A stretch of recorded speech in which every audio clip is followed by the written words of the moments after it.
কেশব কাকা বাঁচতে চায়। উনি দীর্ঘদিন ধরে মাড়ি ক্যান্সারে আক্রান্ত। পারিবারিক আর্থিক সবকিছুই চিকিৎসার পিছনে শেষ করে ফেলেছে।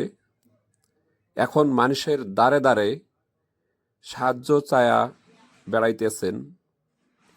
আমি আমার জায়গা থেকে যতটুকু সম্ভব সর্বপ্রথম আমি বিসমিল্লাহ বলে শুরু করলাম। আপনারাও আপনাদের জায়গা থেকে সহযোগিতার হাত বাড়িয়ে দিবেন। যে যতটুক পারেন ওনাকে সহযোগিতা করবেন। বিকাশ এবং নগদ নাম্বার দেওয়া থাকবে।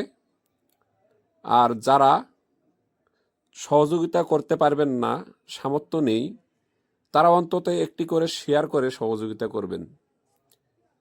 ভিডিওটা শেয়ার করে অন্যদের কাছে পৌঁছে দিবেন। এতটুকু অন্তত সহযোগিতা করবেন। উনি বাংলাদেশে চিকিৎসা করতে করতে শেষ পর্যন্ত ভারতে গিয়েছিল। ভারতের ডক্টর ওনাকে বলেছে প্রায় আনুমানিক 14 লক্ষ টাকা খরচা করতে হবে, এটা অপারেশন করলে ভালো করা সম্ভব, এরকম বলছে ভারতের ডক্টর।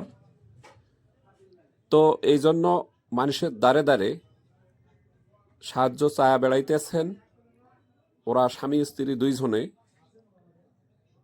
দেখে আমার খুব মায়া লাগলো। আসলে আমার আর্থিক অবস্থা তেমন ভালো নয়, এজন্য আমার জায়গা থেকে যতটুকু সম্ভব আমি সাহায্য করেছি। আপনারাও সাহায্য করবেন, সহযোগিতার হাত বাড়িয়ে দিবেন। যে যে ধর্মেরই হোক না কেন, মানুষ মানুষের জন্য, সবার উপরে মানুষ সত্য, তাহার উপরে আর কিছু নেই। আপনার বাবা হলো কতদিন থেকে এই? প্রায় 4 বছর থেকে এই রোগে ভুগতেছে। 4 বছর থেকে। হ্যাঁ, 4 বছর থেকে। ওনারা চিকিৎসা করতে করতে সর্বহারা হয়ে গেছে। লাশ পর্যন্ত মানুষের দ্বারে দ্বারে ঘুরতেছে সাহায্য চাওয়ার জন্য, এই চিকিৎসা করার জন্য। তো সেই জায়গা থেকে আপনারা যা যেভাবে পারবেন ওইভাবে সহযোগিতা করবেন তাদেরকে। টাকা টাকা পয়সা অভাবে কোনো জায়গায় নিয়ে যেতে পারতেছি না। টাকা পয়সা হলে হয়তো ভারত নিয়ে যেতে পারি। আর আবার দর্শকের কাছে এটা আমি অনুরোধ করব, যে যতটুকু পারে আমাদের পেছন সহযোগিতা করে, সাহায্য করে। আপনারা দেখছেন যে টাকার অভাবে ওনারা চিকিৎসা করাইতে পারতেছে না।